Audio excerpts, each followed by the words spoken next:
So, George, thank you so much for agreeing to do this podcast. And I'm excited to dive into our conversation. And I'm starting with that question, why does integrative medicine matter to you? I think it's really important to look at ourselves holistically, that we are not just a mind and a disembodied flesh robot called the body, that every aspect of us is connected. The way that we think, the way that we move, the way that we breathe, what we eat, how we think about ourselves, the meaning that we find in work and our spirituality, all of it is interrelated. Relationships, our economic and political systems, and really I see the micro macro principle, as above so below, as within so without, is so important. So the healing for us as individuals then magnifies to the healing of the world. So if I just look at myself as somebody, say I've had anxiety, which is something that I've worked with, and maybe I'll be given a drug to work with that anxiety, and that wouldn't really honor the fact that I'm an integrative being. And really my anxiety came from my mindset and the harshness and the judgment that I gave myself for not having everything sorted out. And so that lack of an integrative approach, if I took the medical model that currently dominates our world, would have not really given me the deeper healing that I needed. And the same is true on the collective level as well. We need to look integratively. And so I think this is a very, very important area for our healing, both personally and planetarily. And in that journey of working with your anxiety, you found yourself on a journey initially to a karate school, but actually you ended up in the Wudang Mountains in a Tai Chi school. And this philosophy, Daoist philosophy, which we're going to just explore, it was fascinating for me, having set up a master's program in integrative healthcare that included traditional Chinese medicine, Chinese herb, shiatsu, qigong, tai chi, that actually what I didn't realize, I only learned through you, is many of these ancient practices that have become part of modern provision in China and many parts of the world. Some of this philosophy of Taoism underpins. Tell us a bit more about the Wudang Mountains. What are they like? What did you learn? Yeah, so if people don't know who I am, I'm a filmmaker. I run a YouTube channel. I also am the founder of an organization called Balance is Possible. And really that mission that we're on to inspire balance for people and planet comes from my own healing journey of parts of me feeling hopeless and despairing and feeling like the anxiety and the meaninglessness that I felt when I left university was going to last forever. And then finding that I actually had great potential and that all of us as human beings have an incredible potential. And every wisdom teacher around the world over history is taught to our potential. And I have followed a particular path of Daoist philosophy, which I found particularly beautiful and enlightening. I grew up mainly as an atheist. I had a strong woo-woo alarm, woo-woo-woo, intentionally skeptical to anything spiritual. Chakras, no way, doesn't make any sense. Tai Chi, don't know what that is, but I don't like it. And yeah, I was anxious. So I graduated from uni and didn't know what I was doing.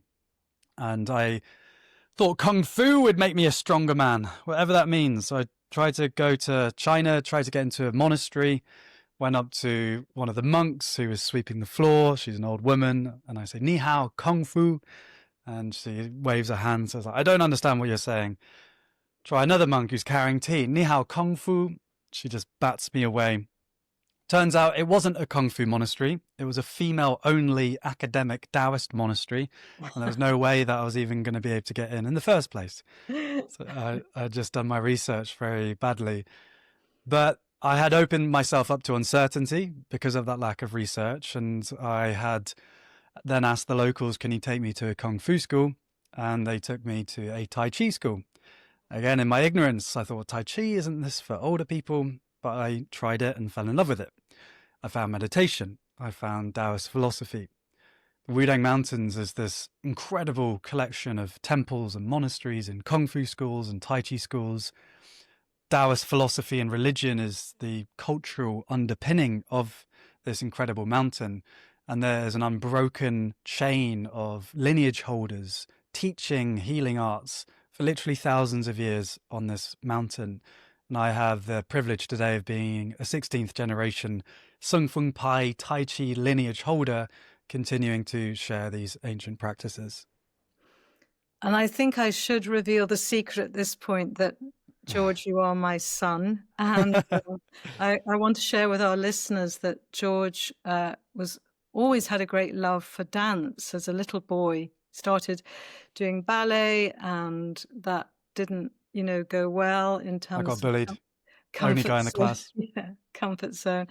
And what was beautiful for me is just watching you on your YouTube channel with Tai Chi becoming the most beautiful, expressive form of dance, but it has these set movements. Could you tell us a bit about this and what those movements, in terms of that spiritual practice, you're kind of moving energy, aren't you? My Tai Chi master, Master Gu, describes Tai Chi as powerful, peaceful, and beautiful. Powerful, it comes from the martial art culture. You get strong legs. Peaceful, it's a moving meditation, moving with the breath like yoga. Beautiful, it's an art form, a dance, a way to express yourself with your body. So I always, as you said, felt like I had a dancer within me, but I didn't have the vocabulary to express it with. And then I found Tai Chi, and it's a very, very beautiful gift. So I still have my seated meditation practice. I still like yoga. I do functional strength training. And then Tai Chi is this spiritual cherry on top of the functional fitness cake, where I, in presence, move my body. It's a very powerful experience. So in Tai Chi, you learn a form, say 28 movements, and it can take months to learn the intricacies of this form. And then eventually your body just does the whole thing by itself. Tai Chi is not just a movement practice, it's a philosophy for life. It's a way to tap into the intelligence that encompasses and is so much larger than just the rational thinking, cognitive mind. The ego, the cognitive mind, takes so much credit for who I am and who we are. I am George. I am a mind, a voice in my head inside this body. Tai Chi teaches that that isn't who we are. I have experienced, every time I do my Tai Chi practice, the presence that underlies that thinking mind. And that presence isn't just an observer, it is wise as well. It is intelligent, it can learn. And so, yeah, Tai Chi is a physical embodiment of that. I'm moving, so much complexity, and yet in time, all of that is done with no effort. And there is some lovely research available to us now, and a movement for change called social prescribing, where we would prescribe activities rather than prescription medication. And the research is showing that Tai Chi can help with stability, can reduce falls, but more recently also, very interestingly, reducing blood pressure. Now, I don't think of Tai Chi as an aerobic practice, but I think perhaps because of that deep presencing where things start to quieten down, which the body loves, then perhaps that parasympathetic response to lower blood pressure is part of why we see it, but also maybe because people do it in groups, they connect, they have a tribe. All of these things can be really important with the practice of Tai Chi. Yeah, and take bodybuilding, it's a lot of pressure, inflammation to build these big, strong muscles and work this hard. And there's evidence to say bodybuilders die an earlier death. Tai Chi is gentle, and I have two Tai Chi masters. One is Master Gu in the Wudang Mountains. The other is Zhongliang Ao Huang, who is now 88, and he has the energy of a 60-year-old. It's very inspiring. It reconfigures what I see is possible for me at that age. You know, this is the most flexible, energetic 88-year-old I've ever seen. And I do believe that his secret lies in his Tai Chi practice. Each morning when he's in bed, before he even wakes up, as an 88-year-old man, he does his Tai Chi form in bed. And so then he's gently, kindly warming up his body and his spine so that then he can stand with more energy. So there is that element of the strength of softness instead of just the strength of hardness. Like water, which is a key metaphor in Daoism, is that water has no form. You try and grasp it and you lose it, and yet it can carve canyons out of sheer rock. So that is a metaphor for the strength of not just using force, but actually to soften. And this is really the beautiful thing, is this is a practice, it's a training, it's a skill to be able to relax on demand. That we have this almost chronic tension in the modern world. Fight or flight, nervous system activation, tension in the forehead, racing thoughts, eating food that then activates our nervous system, faster beating heart with all the sugar that's running through us.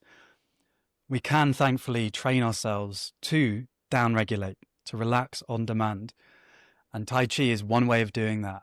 We gain control over our breath, to breathe down into the belly, to soften, to slow, and then to gently move. And something that people may experience if they've tried meditation is sitting cross-legged. It might be too much. And I certainly used to tell myself, oh, my thinking brain, it's just too busy. I can't meditate. And instead, yeah, Tai Chi was a beautiful gateway into deeper presence because I was doing something, I was moving.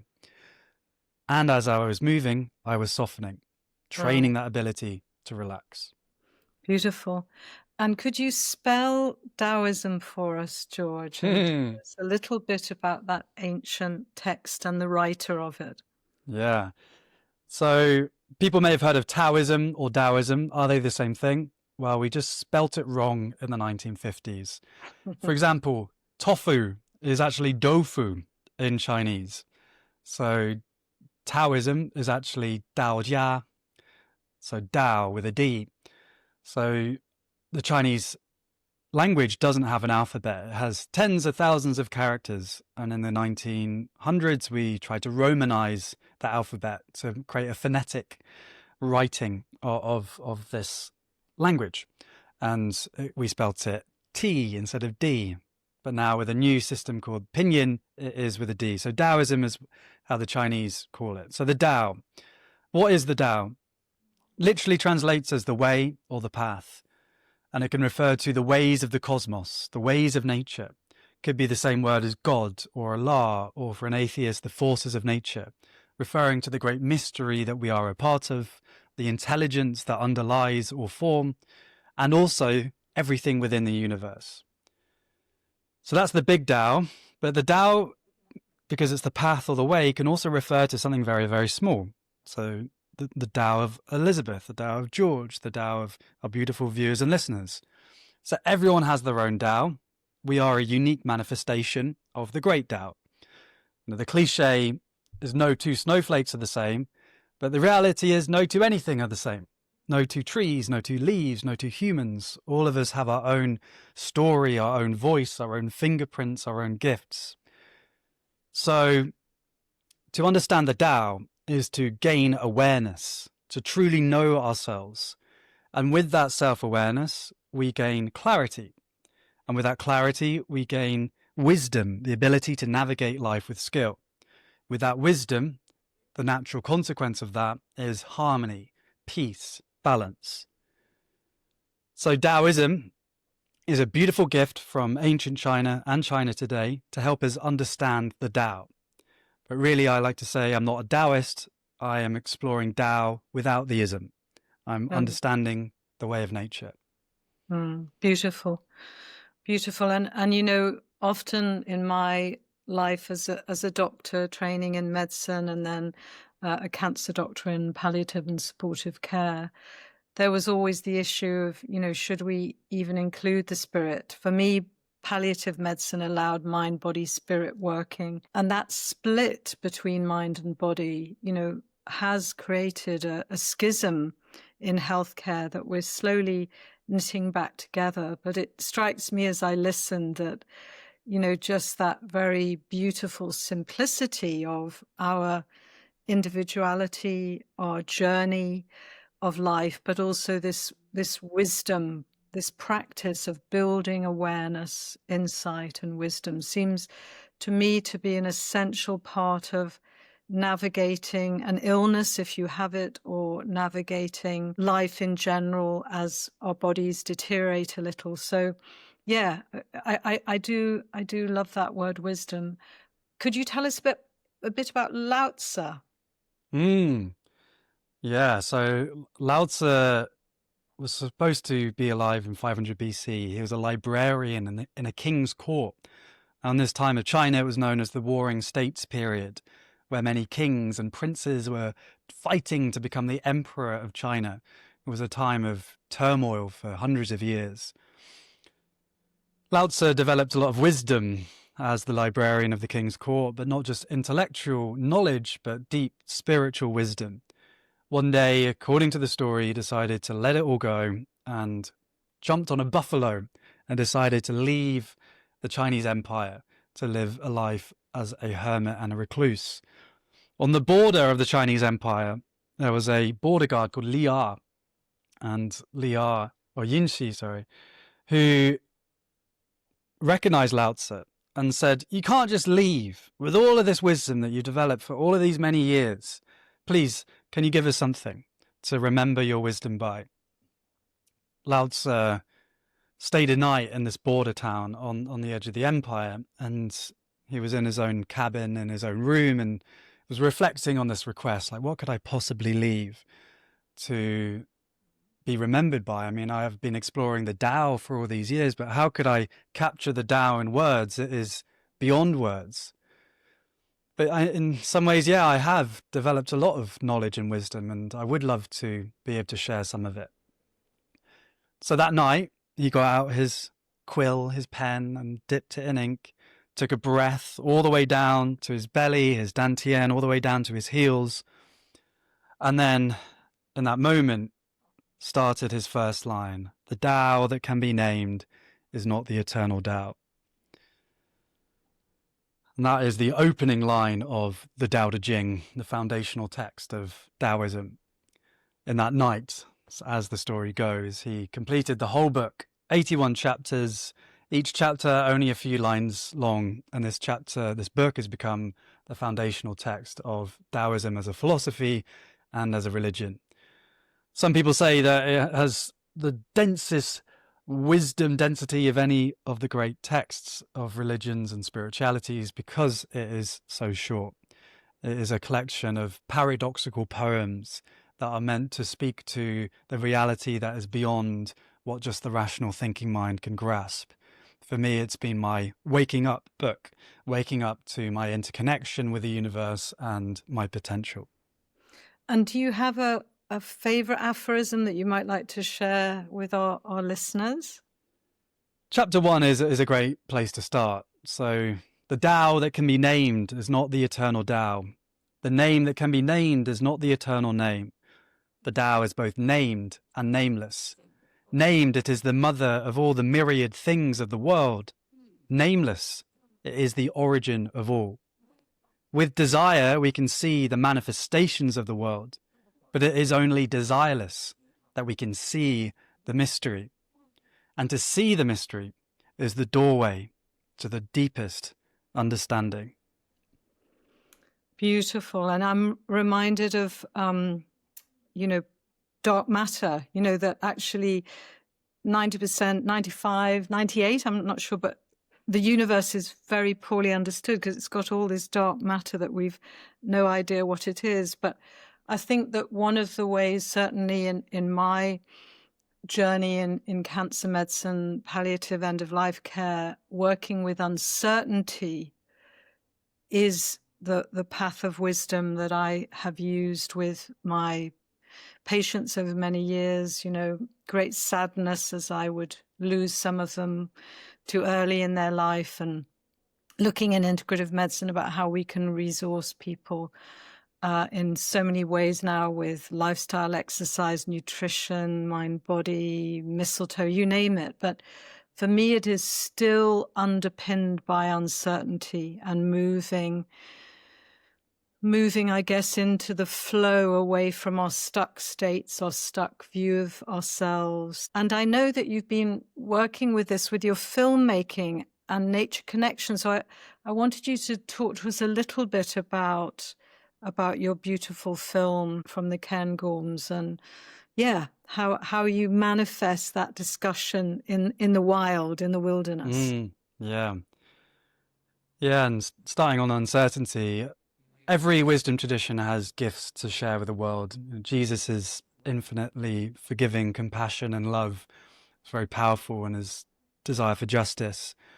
And the Buddha, I see, as a scientist of the mind, deepening into the reality of consciousness and how our mind and heart works.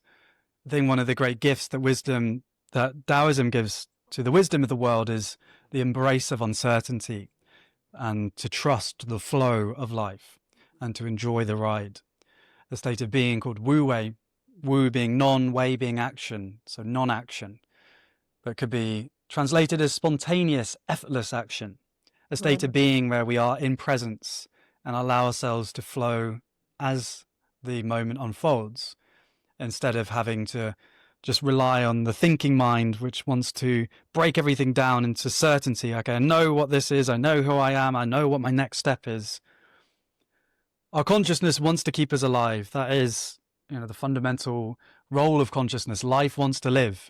So consciousness has become more and more complex to help us survive even better. So if we look at the other animals in the world, reptiles, they have fight or flight. And then the mammals, their consciousness with the prefrontal cortex brings in the possibility of working as a group. Just to illustrate the difference between reptiles and mammals, a young lamb will go, ma, ma, ma, calling out for the mum for help and support. But if a lizard was to do that, mum might eat it. So you're not going to call out for help because you're revealing yourself as a young, vulnerable thing. And not only might other predators eat you, mum might eat you.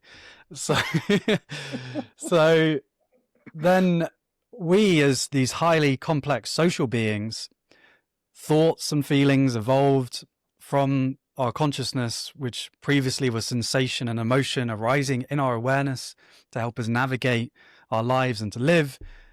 Our consciousness has become so complex that we have thoughts in words and language arising in our awareness.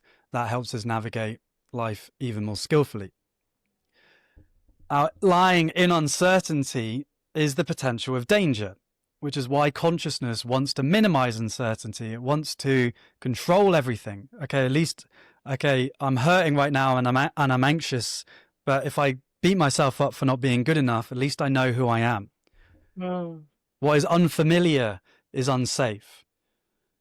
And so it is a radical act to actually step into the unknown, to embrace uncertainty, which I do see as the next level and next stage of our evolution, is that when we are in certainty and rigidity, we are almost going back to the fight or flight, the reptilian brain of, okay, I know who the baddies are, I know who the goodies are. And actually to hold the nuance that two things can be true at the same time, that people can be wrong or can be acting unskillfully in ways that we think are wrong. They can still be worried about their dog not having enough water or getting overheated and crying at a Pixar film. There is complexity that I believe we need to honor in all beings, humans and beyond. Yes, and just to add, there's some really interesting neuroscience now about left and right brain, left brain thinking, left brain feeling, right brain thinking, right brain feeling, and both activated by the brainstem. But what's interesting about some of the research is showing that during meditation, the left brain thinking and feeling can be switched off. We've thought about areas being switched on, but it's actually about switching off. And that left brain feeling is one of our most frightened, resistant parts. As you say, it's feeling threat. So it's coming down on certainty, even if that certainty is a story. And that can be the difficulty, where people start to tell themselves stories which take them further and further away from the balance of creativity and connection of the right brain, and linear and sequential thinking of the left. So, it is that moving into both sides of the brain that allows balance is possible. Mm. Yeah, and it's so important in this journey of knowing ourselves, just to understand how our mind and consciousness works. And every single brain in nature is divided down the middle, which is pretty strange, because the brain is about connection. The more connection you have, the more powerful a brain becomes. So think about the billions of more connections that could be possible if there weren't two separate hemispheres connected at the brainstem. Why is it that every brain is divided down the middle in nature of every animal that has a brain? It's because our consciousness has to do two things at the same time. If a bird is going for a worm, it needs to focus on that worm, and precision, everything else reducing down to the focus. However, if it only had that awareness, then that bird itself could become prey to a cat. So that bird needs to then have the simultaneous awareness of its surroundings. So the left is the precision and the focused aspect of and this is a simplification, but overall, and it's also the home of that rational thinking, which wants to break the world down into boxes it can control. It's that focus. The right hemisphere is the embrace, the wholeness, taking the bigger picture. The Daoists have a metaphor around, they maybe didn't understand all of the neuroscience of the dual hemispheres, but they understood it intuitively, that they use the metaphor of a general who had usurped the king. So suddenly the general was out trying to take control and was actually causing a lot of destruction. And then it was only then when the general realized that he wasn't supposed to be the master, he wasn't supposed to be in control, that he then gave his sword back up to the king and then became a very effective servant. So this is a metaphor for how the right hemisphere and left hemisphere can be in relationship. Normally, and we live in a left hemisphere dominated world, an ego dominated world. I am George, I am my voice in my head. I am certain about who I am, and then that feeds into how we see ourselves as a species. And versus the right hemisphere, which is, okay, I have a voice inside of me that is part of me, but it is a servant to the greater expansive understanding of who I truly am. So that is like the general, which previously my ego was taking over and slashing and burning through anxiety and self-doubt fueled by caffeine. And now, as my understanding of myself has expanded, to realize that this voice is part of me and it can be a servant. It's a great servant, but isn't my master. And I've got a very strong timekeeper part of me. I have been scheduled my whole life as a doctor, running out patients, couldn't be late. Yesterday, writing a film that I'm writing, I've been writing it for 10 years and it's almost, getting there. I lost track of time and I looked at my watch. I was meeting a friend. Now, normally this never happens to me. So it just reminds us of the need for creativity, for curiosity, for playfulness, things that help us move away from this over-focused world we live in, which is driving thought. And I think, I think that's really important, isn't it? Is what can we actively do that helps our balance between that left and right brain? And that's the good news, is that it is something that is practicable. It is a skill that we can cultivate. And again, this key concept of Wu Wei, which is one of the main gifts that Taoism gives to the world, is that this is a skill that can be cultivated. So we've talked about Tai Chi and its ability to help us be in the presence that is beyond thought. Meditation, the core practice of any spiritual waking up wisdom tradition, to help us gain clarity over the nature of our mind and who we truly are, is to rest in awareness itself, that we are not our thoughts, not every thought we have is true. And maybe I could give just a funny little thing that I've been working on recently, is doing some impressions. And this is David Attenborough, if he studied people instead of animals.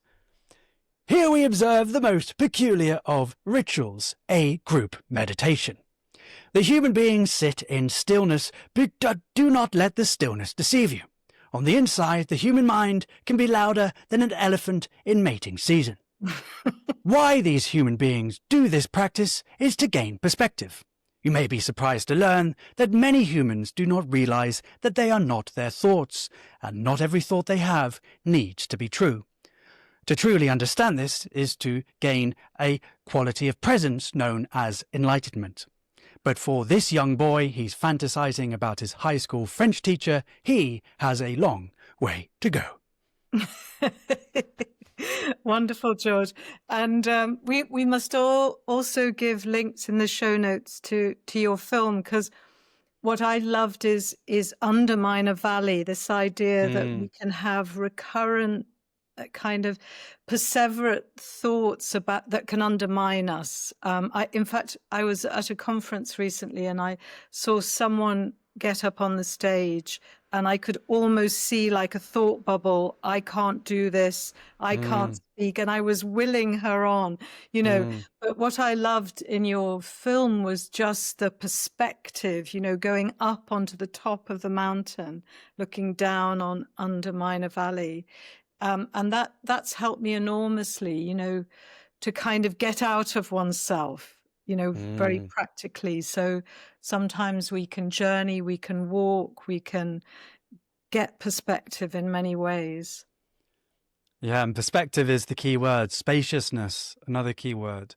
Yeah, my film, The Subtle Art of Losing Yourself, is for free on YouTube. We've had 1.5 million people watch it now, and Stephen Fry and Lou Schwartzberg, George Monbiot supporting the film.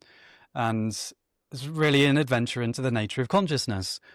We are not our thoughts. Not every thought we have needs to be true. We are the spacious awareness that observes all experience, thoughts, feelings, and emotions. Previously, before I knew that, I would get lost in my inner critic of my underminer. I personified as a trouble wizard. Hey, George. Oh, no friends, still single. You are flawed goods. Oh, and now you're anxious. You're pathetic. Look at everything you've been given. You are weak. So that was the start of that journey, and I didn't have perspective over that thinking and allowed it to dominate my life. And now I still have the underminer, you know, that inner critic, but it's held in so much more spaciousness. So, you know, another thing that's really helpful is parts work, to understand that this is a part of me. So a part of me, I call the underminer is quite a general term now that I don't really necessarily talk to the underminer because it's split into many subparts. The taskmaster is one of my parts, and he's my inner disciplinarian. I've learned that he's a samurai, immaculately dressed, meditates 2 hours a day, perfectly vegan. He meditates basically like the Buddha. And then when it's me, fallible George, when I fall over regularly, my taskmaster can judge me. And that is something that I work with and have needed to gain perspective over, that it's okay to have that taskmaster. It's okay to have that voice in my head. And in the film, we talk about the inner mountain view, that as I gain perspective over the nature of my thinking and the parts that arise within me, then I can see from this God's eye view, bird's eye view, okay, this is just an experience arising in my awareness. I don't need to get lost or down crested to have parts of me that still give me pain. I can hold it. I am bigger than all of them. And in that awareness and spaciousness, that's when true and deep healing is possible. Yes. So, George, this internal family systems has become hugely popular, both in the States and in the UK. Lots of people are training. They actually train in the same building where we deliver the National Centre for Integrative Medicine. And I know personally that an understanding of parts is really helping me evolve personally. getting up and friendly with my parts, allowing them to grow and evolve as well. Not because it really comes back to that model of compassion, doesn't it? Where you can't kind of get rid of your parts, but you can get that awareness of your parts.